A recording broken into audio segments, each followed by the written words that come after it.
Colby, let's talk about what this means for journalism.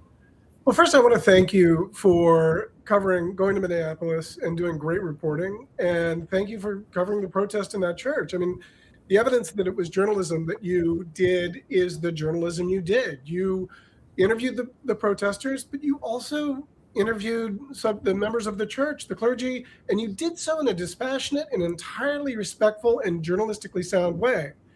I also want to thank you for your courage and bravery in the face of this sort of lawless intimidation tactic, right? And I think this is something that you are rightfully outraged by, and we should all be not concerned. We should all be like alarmed at what's happening right now in this Trump administration. This is, to be clear, this is not law enforcement. It is intimidation, full stop. When the government threatens journalists or critics for doing their jobs, they're not protecting order. It's a warning to stay quiet. And so the worst thing you can do in the face of that is to stay quiet. So kudos to you for not doing that. And we should use you as an example for every other journalist to speak loud and proud about doing their job. The First Amendment exists to protect offensive and critical speeches, right? Like, that's the point. It's not there to make sure that people say nice things. It means the right to say things that anger or speak truth to those in power.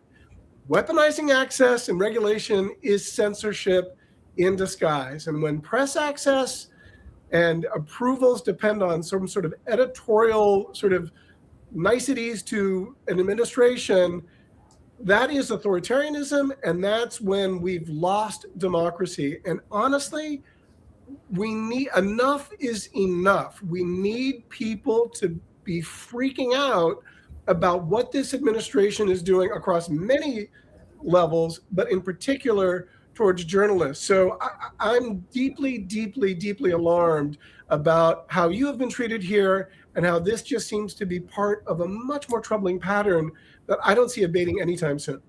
Joy Reid, we have very similar paths from corporate media to independent journalists, and you're quickly growing YouTube and show with hundreds of thousands, if not millions of subscribers. What do you make of all of this and this assault on journalism?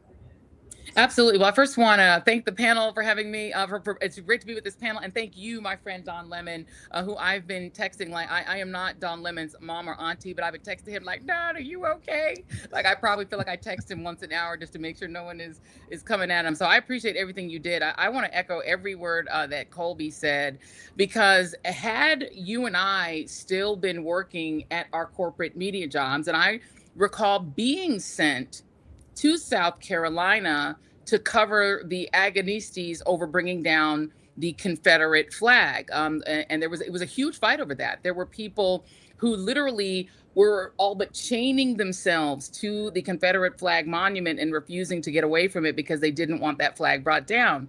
Can you imagine if the protesters on both sides of that issue, if Governor Nikki Haley had said, go and arrest the journalists, who I was interviewing, people who were in full regalia of the Confederacy. They were wearing their Confederate uniforms, their throwback uniforms. And we walked up to them and interviewed them because that is our job.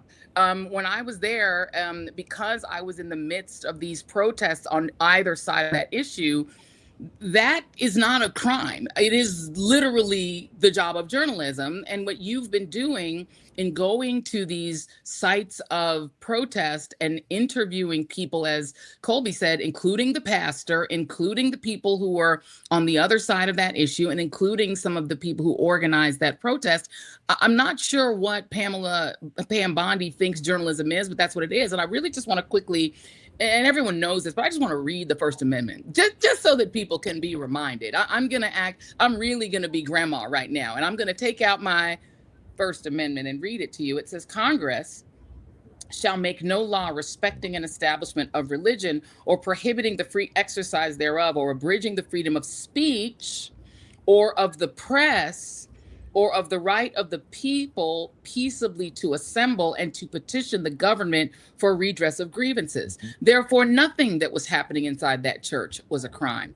If they want to try to come up with a crime for protesting if they, if the folks who own the church want to charge trespass or something like that, you can litigate that. But the reality is the protests were constitutionally sound. The journalism was constitutionally sound. And the only reason that Pam Bondi's Department of Injustice has decided to try to prosecute you is probably because Donald Trump told her to. And we no longer have a Justice Department because Pam Bondi, has decided that her job is not to pursue justice without fear or favor. Her job is to do whatever it is Donald Trump is telling her to do in the moment. And whoever annoys Donald Trump or makes him angry or makes him sad or doesn't kiss his ass, she prosecutes them or attempts to prosecute them to punish them for doing things he doesn't like. And the last thing I'll add here is that I spent most of today watching the Jack Smith testimony before a congressional committee. And I watched Republicans attempt to spin the attack on the Capitol on January 6th, 2021 as First Amendment protected free speech. So what we're now saying is that conservatives believe that physically attacking the Capitol, hitting police officers like Michael Fanone with stun guns, bear spray, and baseball bats, defecating in the Capitol, smashing the windows of the Capitol, literally destroying the Capitol's edifice, that doing that is First Amendment protected free speech, slamming those officers in doorways, beating them with their fists, nearly killing Mike Fanone, nearly killing other officers, injuring 140 police officers, and leaving 6 people dead. That is protected free speech. But a protest in a church at which no one is harmed or killed, and covering that protest as a journalist, that's a crime. We are in Putin-Navalny territory. This is the way Russia operates. It's the way North Korea and China operate. It is not supposed to be the way the United States of America operates. Thank you, Joy. Errin Haines, the president of the National Association of Black Journalists, and thank you for your support and thank you for the statement and for standing behind me. So what do you make on this assault on the First Amendment and this assault really on journalism? Especially, I want to put this in, Errin, and we have to remember, let's be honest, in this Trump era, a lot of Black journalists have lost their jobs, whether it is in print or on television or in radio or whatever it is. A lot of Black journalists have lost their jobs. So talk to us about all of that.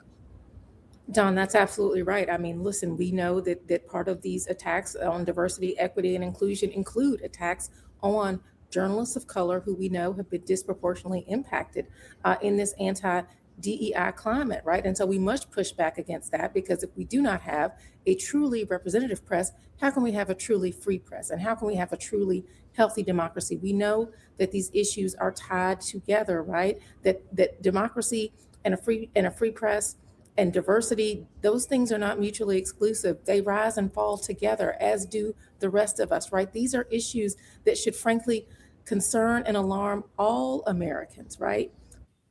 We do know, right? We know that for Black journalists, the stakes can be even higher, right? Because we are often the ones that are on the front lines, right? Covering policing, covering immigration enforcement, covering civil rights, covering systemic inequality, the very places where accountability is most needed, right? So when institutions avoid moral clarity in these moments, it is Black journalists and the communities that we serve who feel the consequences of that. And that is part of the reason why we stood up for you. But we know that this is a broader issue of press freedom. We know that this is about press integrity. You were at that church because that is where the news was happening.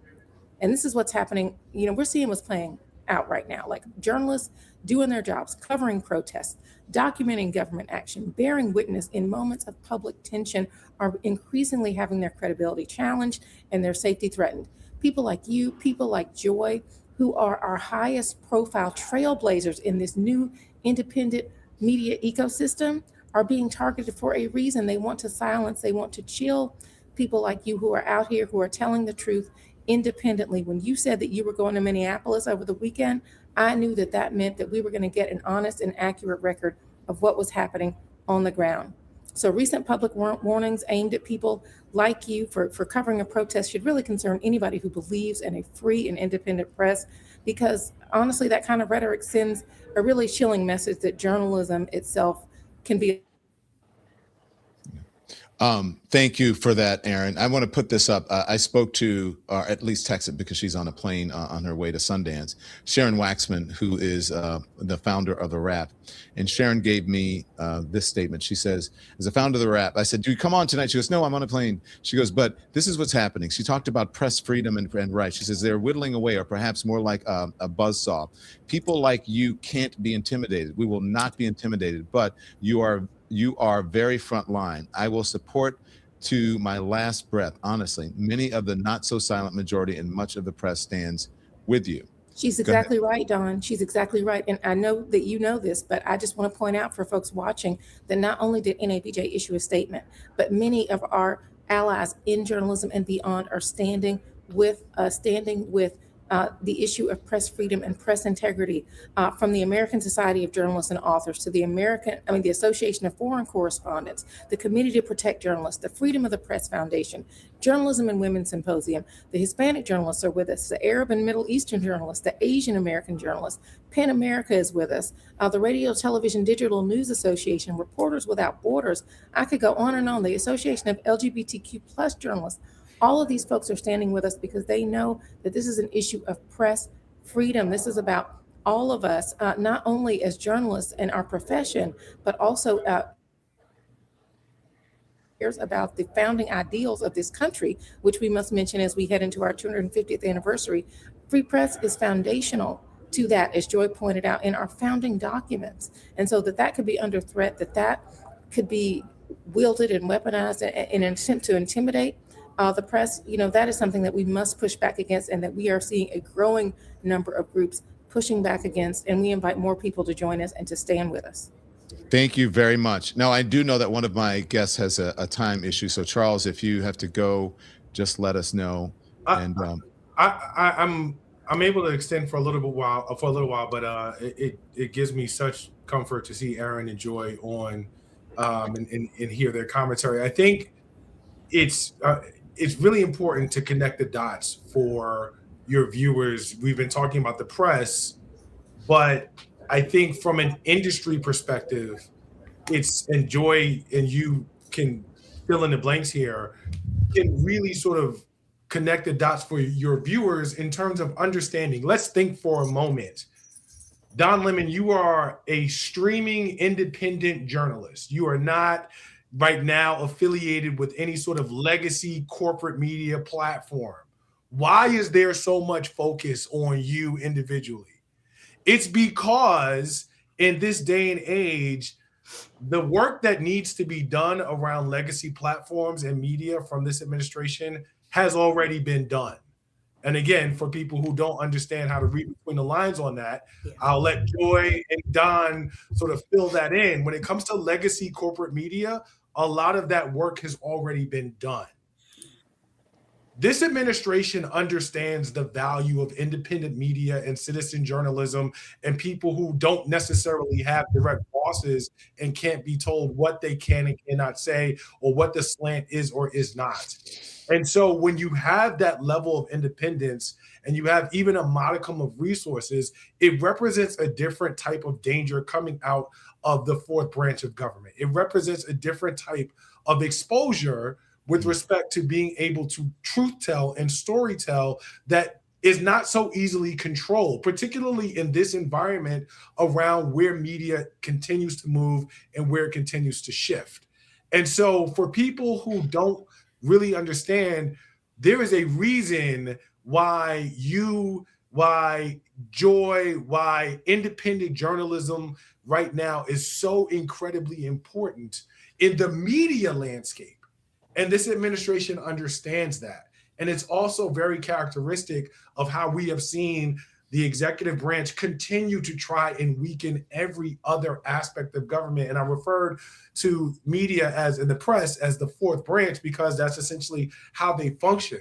But for people who do not realize in this moment, you can look in recent history. You talked about it in your lead-in, Don, think about Ferguson and how important citizen journalism and independent journalists were to telling those stories before they broke nationally. Think about Trayvon Martin and Sanford, Florida. Before those things had broken nationally, there were journalists who were on the ground who weren't necessarily affiliated with legacy or corporate media in the ways that you would expect, who were breaking that story saying this is going to be big before it became a national story. This is how movement has always functioned, particularly with the advancement of technology. And this administration understands that. So for your audience, I just want to underscore how critically important independent journalists like yourself are, like Joy are, because of the fact that there's not a need for validation from some of these other platforms. I mean, that you have them is great, but it's not necessary. And this administration is very, very, very understanding of that. So when your audience is thinking about where they get their news, how they get their news, understand that they know, this administration knows how critical you all are to that pipeline, which is why you're getting so much of the focus that you are. And I suspect it will continue among other independent and citizen journalists that we will see try to storytell and give us the truth on the ground where the news is. Thanks so much for watching, everybody. Your support means the world to us. Don't forget to hit that like button and subscribe so you never miss a show. We're live every weekday at 10 a.m. and 5 p.m. Eastern Time with new clips dropping at 2 p. and 8 p. And if you want even more Don Lemon Show content, join the Lemon community. Members get exclusive posts, behind-the-scenes videos, and live chats just for you. So hit the join button or visit our channel page to sign up. Thanks again for all your love and your support, and I'll see you next time.